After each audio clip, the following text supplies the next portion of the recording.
And you're back. Hillary Clinton's the devil is something we always suspected. WikiLeaks just confirmed it. With the release of dozens of thousands of emails with WikiLeaks, it's kind of like drinking from a fire hose. For a lot of people, that's hard to navigate, especially because the media doesn't want you to even try. It's illegal to possess these stolen documents. It's different for the media. So everything you learn about this, you're learning from us. Thanks for looking out, CNN. Remain calm. All is well. Some of the WikiLeaks are incredibly damning. They would be if we weren't desensitized to the corruption of our current political system. But there are some stories out there that aren't even real from WikiLeaks. They're made up. For example, Hillary Clinton's body was not snatched nor replaced with number 5 from Short Circuit. Though it is plausible. Something to remember with all of the tabloid headlines out there. Personal testimony is one of the least reliable forms of evidence in court. One of the most reliable? Documents, hard evidence, which is why WikiLeaks is so important. These are hacked emails, most of which you'll see today come from John Podesta, chairman for the 2016 Hillary campaign, and a former chief of staff to Mr. President Bill Clinton, and counselor to one Mr. President Barack Obama. Top 10 WikiLeaks you need to know. Let's get to it. Starting off with a bang, number 1, Hillary Clinton wants open borders. In a transcript taken from a speech, Hillary Clinton said, "My dream is a hemispheric common market with open trade and open borders." So this is problematic, to use their term, only if you believe in countries. The term globalism is thrown around so flippantly today, it's lost all meaning. But the term globalism was invented for this.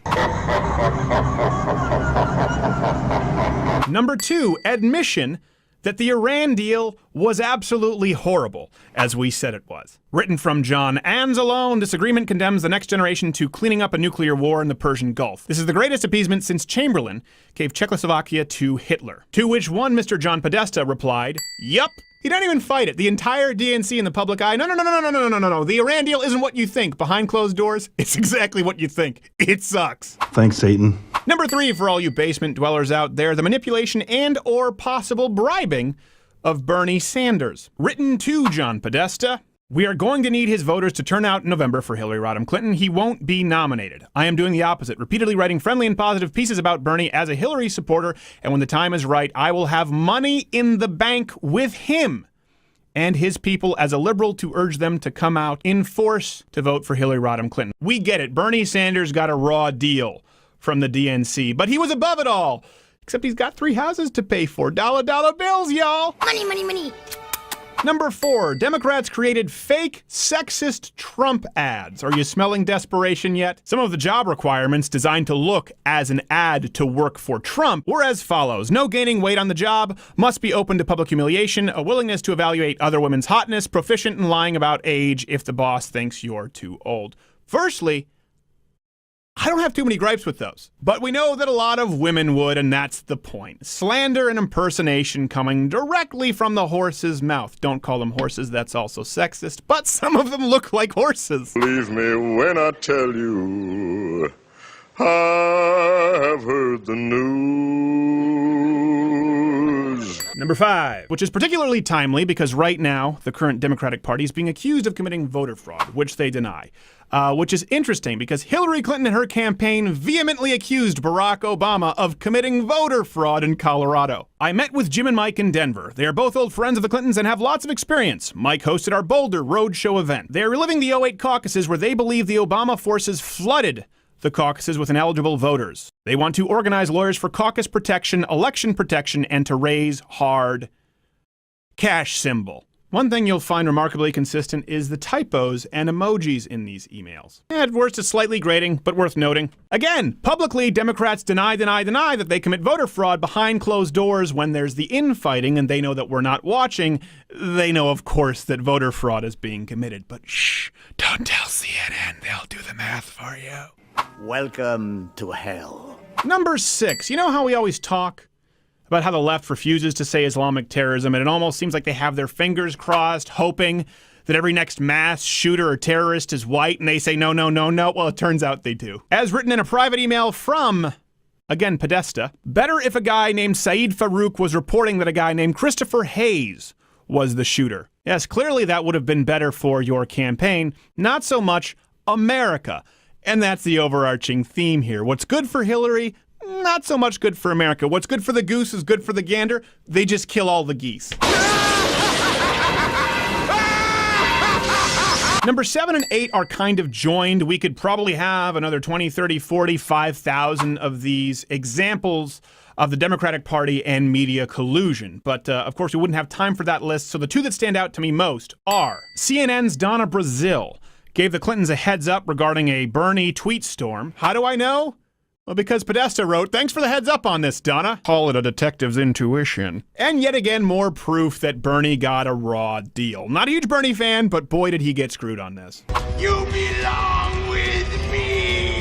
The next one is our own resident favorite, Ezra Klein of Vox.com. If you watch our show at all, you know that we have a good laugh about Vox's articles nearly every week, and we've rebutted a few of their videos, particularly on gun control. As a matter of fact, they are so known to be misleading and far left. There's a verb in Urban Dictionary, Vox-splaining is what they do. Of course, they deny, but when asked with who they thought would keep other journalists accountable, namely only printing positive stories about Hillary Clinton, Jennifer Palmieri, I don't know, wrote this. "I think that person, the degree to which they exist, is Ezra Klein, and we can do it with him today." So you've got Donna Brazile teaming up with the Clintons, teaming up with Ezra Klein, and of course CNN telling you, don't read these emails, we'll read them for you. Are you noticing a trend? If not, you might be a stupid person. Number 9, this is important. We know from WikiLeaks that Hillary Clinton knowingly, criminally deleted emails. Deleted? Again, publicly deny, but we see in a private email exchange with her staffers. Okay, one thing to use personal email, but why the twisted truth on why? With the two problematic areas being emails to Bill when they were to Bill's staff, and B, only using one device. I can't really read that. The typos are awful. BlackBerry, when 2 weeks earlier it was an iPhone, BlackBerry, and iPad. As Ann and I discussed, hopefully that's a timing issue, and whilst in state, she only used one. Quick pause. You know this is authentic because they use the word problematic. Continue. I know when I talk to my friends who are attorneys, we are all struggling with what happened to the emails and aren't satisfied with answers to date. While we all know the occasional use of personal email addresses for business, none of my friends' circle can understand how it was viewed as okay, secure, appropriate to use a private server for secure documents, and why further Hillary took it upon herself to review them and delete documents without providing anyone outside her circle a chance to weigh in. It smacks of acting above the law. It smacks of the type of thing I've either gotten discovery sanctions for, fired people for, etc. I don't know that I can add much more, so let's go to number 10. That President Barack Obama and Hillary Clinton corresponded via private email. Why is this so important? She knowingly deleted emails, as you see in those exchanges. Why was she let go when it is illegal to do that? A lot of people suspected that this may go to the top. It may reflect poorly on President Barack Obama. Otherwise, why would he protect her from the fall? There's a lot of back and forth. Here's a highlight. National Review talked about it in an email from Podesta to Mills. He said, "Think we should hold emails to and from the president? That's the heart of his executive privilege. We could get them to ask for that. They may not care, but it seems like they will." In other words, they put these emails under a special category where only Barack Obama would have the executive privilege to ask for them or release them. You think Barack Obama was going to do that? No, of course not. It reflected poorly on him and Hillary, and she could drag the ship down with her. Evil. The emails verifiably prove beyond any shadow of a doubt that Hillary Clinton is lying, Barack Obama himself has been lying, and the media has been lying all along with them. And they've been laughing about it through private emails the whole way. Now, I know we could look silly because at the time of this video, they're still releasing more, and it could get a whole lot worse. I suspect that it will. Hopefully they bring this up in this week's debate. We'll be live streaming it. You don't need a conspiracy. You don't need to lie. You don't need to blow up something any bigger than it is. Just go read the WikiLeaks emails and understand that it's already really bad. If nothing else, a silver lining in this election is I think a lot of people, left or right, their eyes have been opened to just how easily they've been manipulated and how proactive the media has been in doing that. You don't need to trust them anymore. They don't need to be the gatekeepers anymore because you know they've been lying to you. The greatest trick the devil ever pulled was convincing the world he didn't exist. End card time. You're still here. That means you have some decisions to make. Go to louderwithcrowder.com for references. Click my face to subscribe. Watch one of these videos next to me, or you can click the mystery box. Now, I'm not going to lie to you.